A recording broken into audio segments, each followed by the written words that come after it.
Hello and welcome to Pulp Picks, your weekly comic book reading recommendation video. I am Patrick. I'm Fritz. And let's get right into it, Fritz. What did you read this week that you really enjoyed? So I read the new Planet of the Apes comic from Marvel, and they're starting to do now with all their kind of stuff they've got from like Fox. They're doing the 20th Century Fox like imprint for it. So like the Aliens, Predators, all those kinds of stuff they're going to be under it. But this is the start of a new series for that. It's set in the same universe as the recent Planet of the Apes films that we've had that started back in, I think, 2011 was? Yeah, somewhere there. Yeah. But yeah, so this one is actually set like kind of in between the first and second film, following like the decline of human society and the rise of ape society. Okay. It kind of jumps around at various points in time in there, kind of exploring like different facets of it, like the rise of this like human extremist group that's like going after both apes and humans. And it's, I don't know, I'm very, very much digging kind of the conflict they're setting up, because it's like how, even though it's like it's a Planet of the Apes book, it's very much about like how does humanity like hold on to its humanity in the face of like everything going to pot, basically. Like, I don't know, it's raising some interesting moral questions there. You're kind of like seeing like just in this first issue where some character interactions are starting to fray, just because like people like generally know the apes aren't responsible for the virus that's like wiping out humanity, but at the same time like people aren't also super trusting of apes still, because like I don't know, sometimes it's hard to like read something that isn't human. So you're already seeing like amongst the like survivors like how stuff's already falling apart, even with the groups that are supposed to have their stuff together.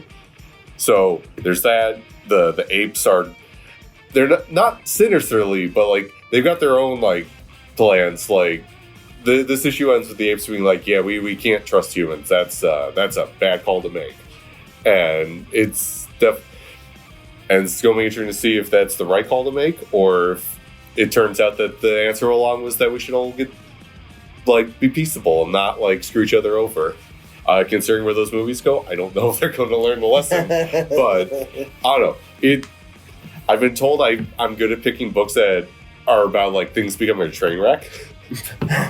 like I just seem to gravitate towards stories that involve like things just going terribly wrong for everyone involved. So yeah, not surprising I picked the book about the end of the world, but it's good, and it's a good fun end of the world. Yeah, and it's full of apes. Yeah, how can you say no to that? So Planet of the Apes is not an IP that I have a lot of interest in. I don't dislike it. You know, I've certainly seen all the classic movies when I was a kid. The way that Marvel has handled the Alien and Predator properties, though, has me interested in this book, because they have done such a great job of adding so much more depth, and they've handled the properties really well. So I'm very curious to see. Yeah. And on my list to be read yet. Yeah, and even though I mentioned like, oh, it's like set within the movies and all that, like honestly, you don't need to have seen them to like enjoy this. It like establishes everything you need to know right away. Like, oh, this is how it started. This is like the inciting incidents, and here's our story. Then like, it like if you haven't watched the movies, go watch them. They're good, but like you don't need to do that to enjoy this comic. It totally stands on its own, but it also works as like a very nice like piece of that like overall story they're making, which I think there's supposed to be another one coming like in a year or two. They just kind of like announced it out of the blue last year and haven't really said anything about it since, but there's supposedly another Planet of the Apes movies coming. Very cool. Well, I went with Captain America, Sentinel of Liberty, number 11. So this book, I know that I've picked some of the Captain America stuff. We both have. Yeah, and if you've ever read Brubaker's run on Captain America, this is very reminiscent of that in a good way. You know, the art style kind of reminds me of that, and it's Carmen Carnero. Yeah, I believe so. Is doing the art, and it's gorgeous. It fits the Steve Rogers kind of gritty Winter Soldier espionage kind of vibe really well. But at the same time, like she's able to like still those like bigger over the top action set pieces. Yeah. The last issue, something really big happened that is going to have major ramifications for the relationship between Steve and Bucky. I don't know that they're ever going to be able to reconcile what happened at the very, very end of the last issue. And this issue, while action-packed for the majority of it, because we're still in the midst of conflict, it already starts touching on how this might be a you can't come back from it kind of thing. I love it when Steve and Sharon are working together and working on their relationship together. That's just always been, when done well, a really good added element to give Captain America more humanity. Not that, I mean, he's one of the most grounded people, but in comic books and the way that they've been writing him, you know, certainly in modern times. But to have that relationship where he's trying to, because he's always trying to do right by everybody all the time. And so to see him in, you know, trying to be in a healthy relationship and partnership with somebody else, it just adds a whole nother element. I know, you know, when we're talking capes and tights and whatever, it's like, oh, punching bad guys in the face and saving the world. But the element of comic books, the superhero comic books in particular, that I think is overlooked, that I really like, is that human element. It's like, yes, it's these big, outrageous concepts that would never happen in real life. It's the real life elements of those characters that make that stuff really interesting. I mean, well, it's the similar reason why a lot of Superman books are hitting so well right now.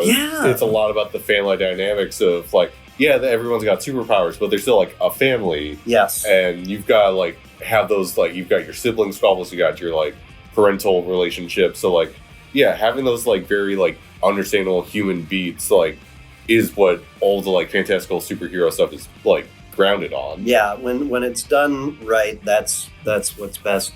So, you know, I'm pretty sure that if you haven't been reading Captain America, we've got some good back issues on it.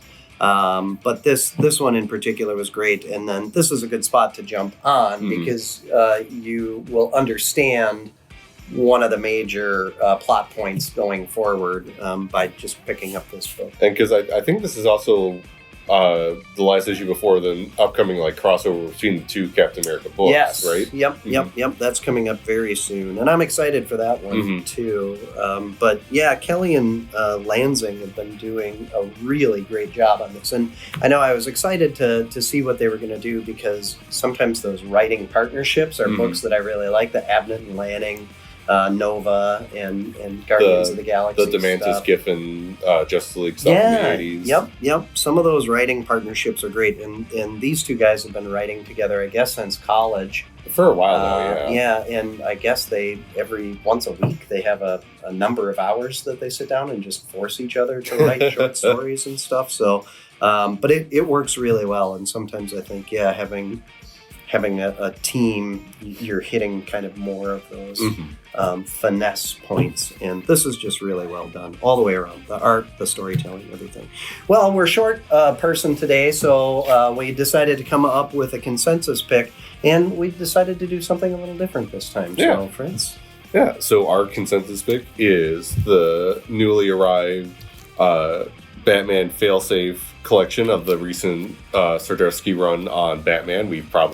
I know that one's come up a couple times on here. Yeah, Chip Zdarsky does a great job, especially with that kind of street level superhero. You know, an amazing run on Daredevil. So when they announced that Chip was going to be on Batman, I was very excited because some of the best comic creators of all time have done great Batman and great Daredevil. The similarities there in how to tell a story are really good. This was fantastic, and if you haven't been reading it, this is a great way to just sit down and read through that whole first story arc. The art is gorgeous. It's iconic looking. The storytelling is fantastic. Batman gets a little more out there than Daredevil, certainly. Yeah. But there's very much a street level Gotham element to this that is really good too. And I think, right away, the family element also, that's kind of a bigger thing for Batman than Daredevil. Daredevil's circle is kind of smaller. Yeah. Batman's got a very big circle. Yeah, like a very big part of this is specifically his relationship with Tim Drake. as like their father-son dynamic. Yeah. Which with how many like Robin adjacent characters there are running around, like doesn't always get as much of the spotlight as it used to. So it's nice anytime it does get to come up as much as it does here. And Zdarsky obviously did some deep diving on Batman as a character too, because a lot of the references to old stories are strong. Definitely a fan of Morrison's work on the character. Yeah. Very apparent. Yeah. Weird that that's a big thing between both that and Detective right now. Both him and Ram V are like very clearly we're fans of Morrison's run and are doing their own spins on stuff from that. Interesting. Well, and maybe that was kind of a top-down directive too. I know that DC is looking to get to roots of their characters. Like we referenced with Superman, getting back to kind of the family stuff.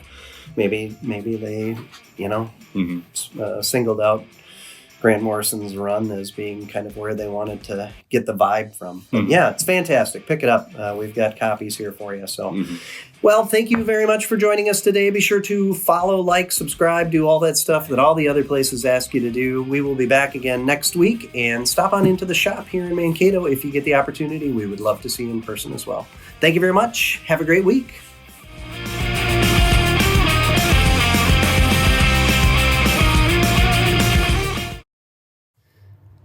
Hello and welcome to Pulp Picks, your weekly comic book reading recommendation videos that are grittier than Ben Grimm's toilet paper. I'm Patrick. I'm Fritz, I guess.